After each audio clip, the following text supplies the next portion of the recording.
It was 1 year ago, today, where 17 students and teachers lost their lives in the Majorie Stoneman Douglas High School shooting in Parkland, Florida. Yet the question remains, how close are we protecting our schools? Have we forgotten? Have we politicized guns to the point where we leave our most vulnerable unprotected? Since that incident, there have been over 300 active shooter incidents in the United States, where over 300 persons have been killed and over 1,200 persons have been injured by gunfire. In the state of Illinois, there is an all-out assault against guns by the democratically controlled Illinois General Assembly and the Illinois Governor's Office. It's no secret that in the state that is the last state in the union to enact concealed carry, the state, and more specifically the city of Chicago, has failed to protect its citizens, leaving the most vulnerable at the behest of the criminals, with whom they unfortunately have no choice but to reside among. Since the February 14th Florida active shooting incident, there have been active shootings in the following places. March 4th, in Rockford, 1 killed, 4 wounded. March 11th, Chicago, 1 killed, 3 wounded. March 17th, Harvey, 4 wounded. May 2nd, Chicago, 1 killed, 4 wounded. May 4th, Chicago Heights, 4 wounded. June 3rd, Chicago, 1 killed, 5 wounded. June 10th, Chicago, 1 killed, 5 wounded. June 10th, Bloomington, 2 killed, 2 wounded. June 10th, Aurora, 7 wounded. June 17th, Chicago, 4 wounded. June 18th, Bloomington, 3 killed, 1 wounded. June 21st, Chicago, 4 wounded. June 25th, Chicago, 6 wounded. July 1st, Chicago, 6 wounded. July 21st, Chicago, 2 killed, 5 wounded. July 23rd, Chicago, 5 wounded.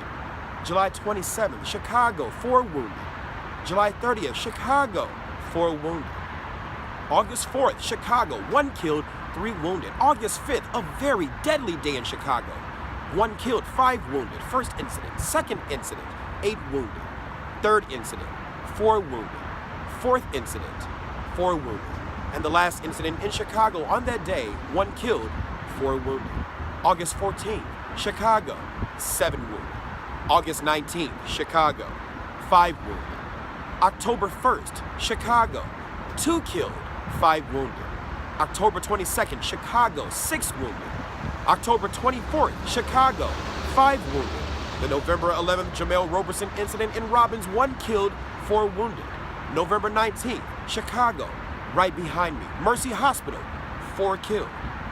These statistics don't even make mention of other shootings where armed students and armed licensed concealed carry holders defended themselves against deadly attacks, such as the attempted armed robbery at 5:44 a.m. in the 500 block of West 103rd Street in Chicago's Fernwood neighborhood. A young black female decided that she was not going to be a victim and protected herself after a young black male attempted to rob her unsuccessfully. You know, how long will we continue to run and hide from the fact that while the police do an honorable job, they have no constitutional duty to protect you?